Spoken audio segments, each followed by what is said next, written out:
आदरणीय प्रिंसिपल साहब, यहाँ पे मौजूद केंद्रीय विद्यालय की सारी फैकल्टी, जो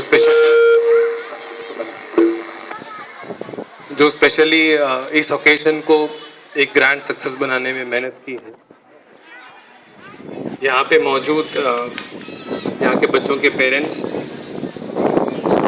और मेरे प्यारे बच्चे और सुपर जूनियर्स, बहुत मुझे लगता है कि सर्विस में आने के बाद ये पहली बार मैं कोई केंद्रीय विद्यालय के तो काफी अच्छा लग रहा है और गर्व भी महसूस हो रहा है। मुझे अच्छी तरह से याद है कि किसी भी स्पोर्ट्स डे के फंक्शन में मुझे कोई प्राइज नहीं मिला,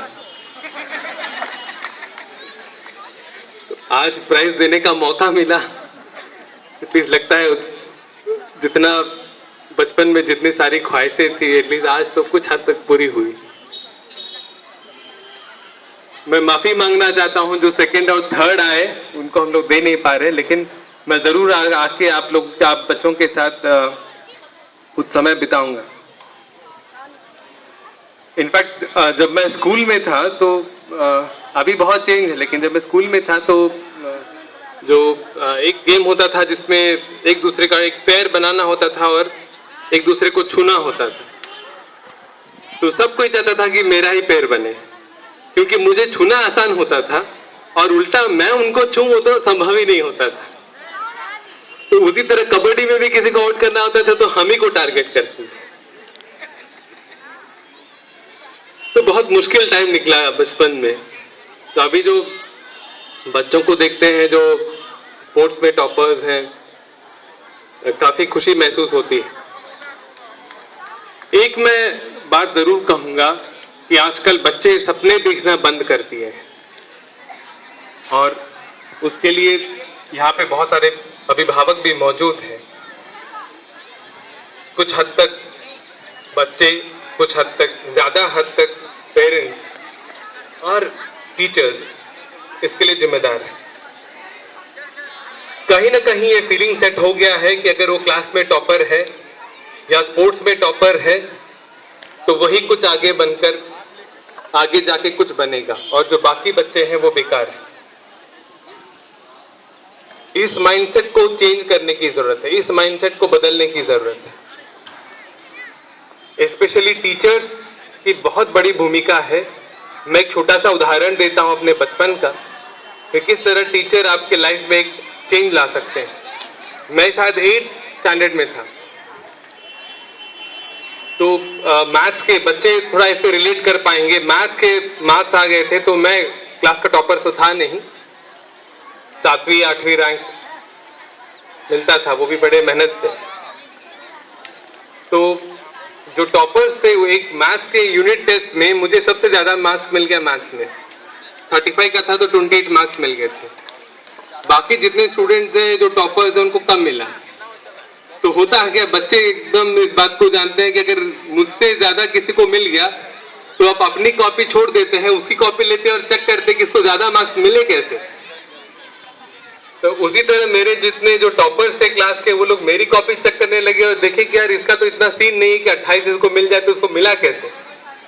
तो फिर पता चला कि कैलकुलेशन में गड़बड़ी, मिला कुछ 24 या 23 था, बाय मिस्टेक टीचर ने 28 कर दिया। अब आप बच्चे फिर इस बात को रिलेट करेंगे जैसे एग्जाम के और टीचर्स भी, कि जैसे ही यूनिट टेस्ट के मार्क्स आते हैं तो बढ़ाने के लिए मार्क्स 1 नंबर 2 नंबर बढ़ाने के लिए सारे बच्चे क्यू में खड़े हो जाते हैं टीचर के पास। तो अभी पता नहीं वो सिस्टम अभी मौजूद है कि नहीं है, लेकिन हमारे टाइम में होता था। तो हमारे जो क्लासमेट्स थे वो बड़ा प्रेशर बनाने लगे कि यार जाओ जाके कम कराओ, जाके कम कराओ। अब प्रेशर में मैं रख भी तो नहीं सकता था, तो किसी तरह प्रेशर में चला गया। एकदम मुझे मन नहीं था कि जाके अपना मार्क्स कम कराऊं, तो वहां पे चला गया। तो जितने बच्चे थे वो सारे अपने नंबर बढ़ा रहे थे। अब मैं पहुंच गया, बोला कि सर आपने नंबर बढ़ा दे, जरा कम कीजिए। तो टीचर बड़े साइक हो गए, टेंशन में आ गए, कह रहे नॉर्मली जितने बच्चे आते हैं वो तो अपना नंबर बढ़ाते हैं और ये कोई लड़का आया है जो नंबर कम कर रहा है। तो सारी क्लास के सामने खड़े करके बोले कि देखो आप लोग, आप सारे बच्चे यहाँ आते हैं नंबर बढ़ाने के लिए, और इसकी सिंसियरिटी को देखो। उनको क्या पता कि पीछे क्या कहानी है। इनकी सिंसियरिटी को देखो, ये आके अपना नंबर कम कर रहा है, और सारे जो बच्चे जिनको पता नहीं था वो सारे ताली बजाने लगे। तो मैं भी थैंक यू बोल के वहां से नंबर कम करके वापस आ गया। लेकिन उसमें एक लेसन छिपा था जो याद रह गया।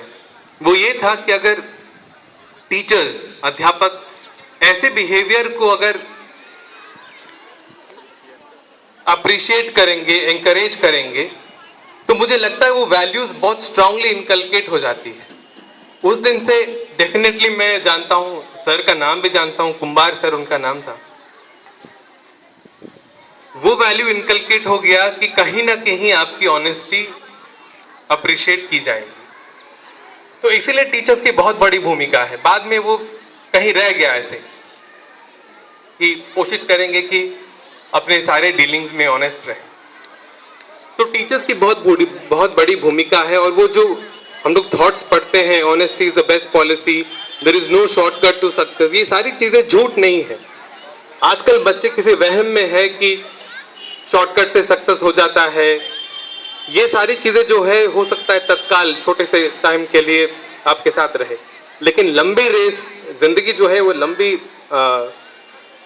रेस है। उसमें जो अगर जो पहले ही 100 मीटर रेस की तरह दौड़ने लगेगा, कहीं ना कहीं जाके थक जाएगा। इसको आराम से दौड़ने की जरूरत है। पेरेंट्स की भूमिका इसलिए इंपॉर्टेंट है, जैसे मैं अभी देख रहा था कि ये जो आपका जो न्यूज़लेटर निकलता है मंथली, उसमें बहुत सारे बच्चों ने, सुप्रिया है, नाजनीन है, बहुत लोगों ने अपने जोक्स लिखे हैं, अपने पेंटिंग्स बनाए हैं। होता क्या है कि मुझे पूरा यकीन है कि केवी के पेरेंट्स ऐसे नहीं हैं, लेकिन अगर कोई है, जरूर इसमें से एक तो होंगे जो कहेंगे कि ये क्या कर रही है, क्या तमाशा है, तुमको पढ़ाई करने के लिए कहा और तुम पेंटिंग्स कर रही हो। बच्चे को गाने का शौक है, आप कहते कि नहीं पढ़ाई कर। बच्चे को राइटिंग, लिखने का शौक है, आप कहते पढ़ाई कर। तो ये सिस्टम को चेंज करने की जरूरत है। इनफैक्ट मैं कहता हूं कि जो बच्चों का स्कूल है या बच्चों का क्लासरूम है, वो जंगल में क्लासरूम की तरह है।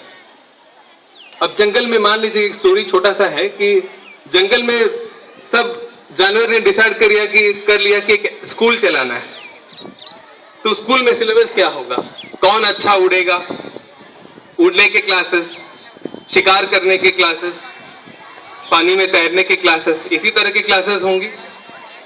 अब सारे जानवर के बच्चे उस क्लास में चले जाएंगे। अब मान लीजिए कि उस क्लास में मछली के बच्चे भी हैं, बाज के बच्चे भी हैं, शेर के बच्चे भी हैं। अब आप बाज के बच्चे को तैरना सिखाएंगे, उसमें आप एग्जाम भी लेंगे और कहेंगे कि ये एकदम निकम्मा है, ये तैरना नहीं जानता है, वो है बाज का बच्चा, वो तो उड़ना ही जानता है।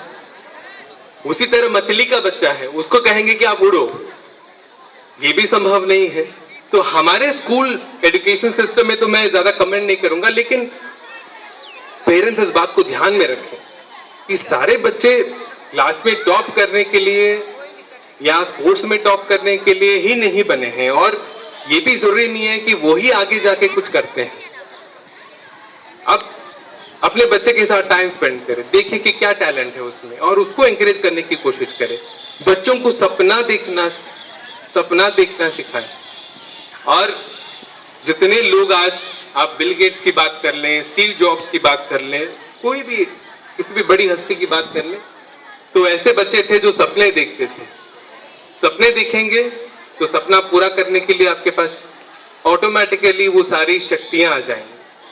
वो शाहरुख खान का डायलॉग है, जो अगर आप बहुत स्ट्रांगली किसी चीज को चाहते हैं तो कायनात वाला कोई डायलॉग है, बड़ा कॉम्प्लिकेटेड, लेकिन बात सही है।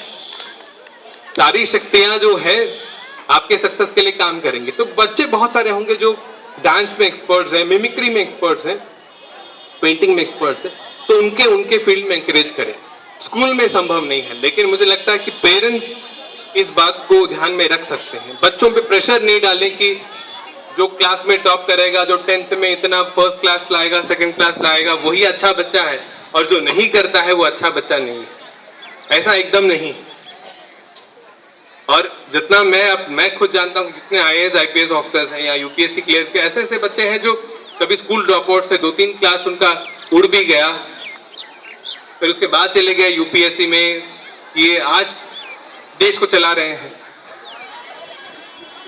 इनफैक्ट ऐसे मजाक में कोई एक जोक पढ़ रहा था मैं कि जो क्लास के सबसे टॉप बच्चे होते हैं वो IIT कर लेते हैं या डॉक्टरी कर लेते हैं और फिर इंजीनियर बन जाते हैं किसी कंपनी में। उसके बाद जो दूसरे लेवल के होते हैं वो बाहर जाते हैं, मैनेजमेंट करते हैं और उस कंपनी के मैनेजर बन जाते हैं। ये इंजीनियर्स उन मैनेजर के नीचे काम करेंगे। उससे भी थोड़ा लगता है कि थर्ड लेवल के जो बच्चे हैं वो जब कुछ नहीं कर पाए, डिग्री विग्री कर लिए, फिर जाके UPSC की तैयारी कर ली है और IAS IPS बन गया और अपने आप को समाज के ऊपर थोप देते हैं। तो हमारे जैसे लोग हैं, यहाँ मैं श्योर हूं कि बहुत सारे लोग हमसे ज्यादा अचीव किए, लेकिन आपको सुनना पड़ रहा है, मुझे बोलना पड़ रहा है और मजबूरन आपको सुनना पड़ रहा है। और चौथे लेवल में जो क्लास पास भी नहीं कर पाए या आखिरी में थे, वो पॉलिटिशियन बन गए, अब वो हम पे चढ़े हुए हैं।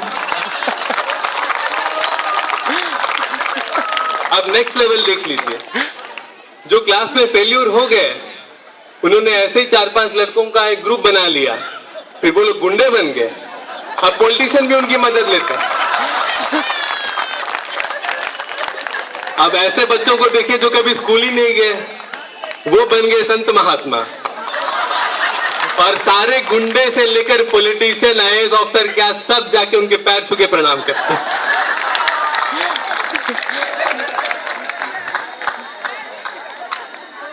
तो अभी आप बताइए कि आप अपने बच्चों को प्रेशर देंगे फर्स्ट आने के लिए? तो ये तो मजाक वाली बात थी, लेकिन कहीं ना कहीं इसमें एक सच्चाई छिपी हुई है। आदमी अपने जीवन में सफलता का पैदान अपने क्लास में परफॉर्मेंस के उस बेसिस पे नहीं करता है, लेकिन उसकी पर्सनालिटी पे डिपेंड करता है। और वो पर्सनालिटी को सजाने संवारने में पेरेंट्स की बहुत बड़ी भूमिका है, टीचर्स की बड़ी भूमिका है। बच्चे आजकल छोटे छोटे बातों पे सुसाइड करने की कोशिश करते हैं, बच्चे इतने प्रेशर में हैं।